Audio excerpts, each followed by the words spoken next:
tracking, always alerting. This is Storm Team 8. All right, gloomy once again so far, but I'm hoping, this is the forecast, I'm hoping by the time Bill Steffen and Kyle Underwood hit the airwaves, we're going to see a little more blue and a little more brightness on the sky cams. Right now, still a lot of low clouds out there presently. This is a live view looking basically north on US 131 in the Grand River right there. I saw some fishermen right at the ladder.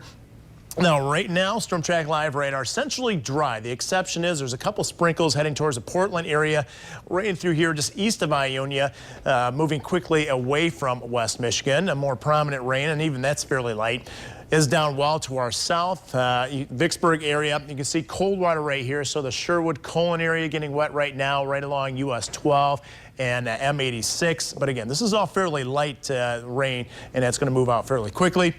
Now, still a chance of a shower this afternoon, but that chance will continue going down throughout the day. It's been quite a wet 24 to 48 hours. 48 hours from Muskegon, setting 2 record rainfall amounts in consecutive days. You don't see that very often. Past 2 days in Muskegon, 4.24 inches, and they've had last night even higher amounts of rain north of Muskegon, but they came in with a record 1.93 inches. Big Rapids right about 1.18. Grand Rapids, look at this, 0.02, but if you're north end of town, such as Rockford, Cedar Springs, Kent City area, you certainly had more than that. About an inch in Allegan and 1.2 inches in the Charlotte area. Just a quarter of an inch, or right around a quarter of an inch in Lansing.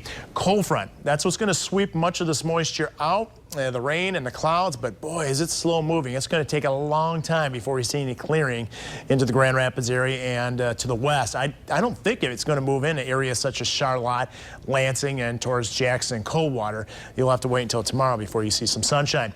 Dewpoint temperatures still very sticky out there to the northwest of us. Eventually behind that front, you can see the Dewpoint 57 right now in Minneapolis.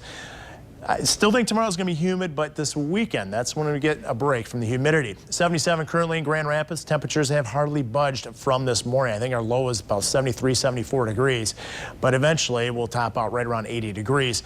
Futurecast shows still lingering shower or two, especially southeast of Grand Rapids later on this afternoon. Even has something this evening, but I'm not quite buying that. The general trend should be drier moving in. I'm hoping partly cloudy skies from Grand Rapids westward by sunset. For the rest of the night, what you see here is actually fog forming. Keep in mind how wet we've been, and once we clear out the skies and the wind goes calm, make sure you tune in to daybreak tomorrow morning. The visibilities will be quite low, I do expect.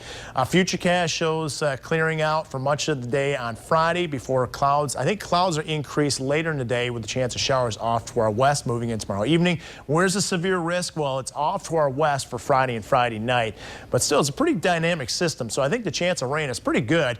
Overnight Friday into early Saturday, it moves out. We'll see clearing conditions later Saturday, lower humidity levels and temperatures in the mid-70s both days, but they're going to be quite different days. Sunday, certainly a nicer day of the weekend. And look at that, Wednesday and Thursday and next week, highs upper 60s. There's a little hint of fall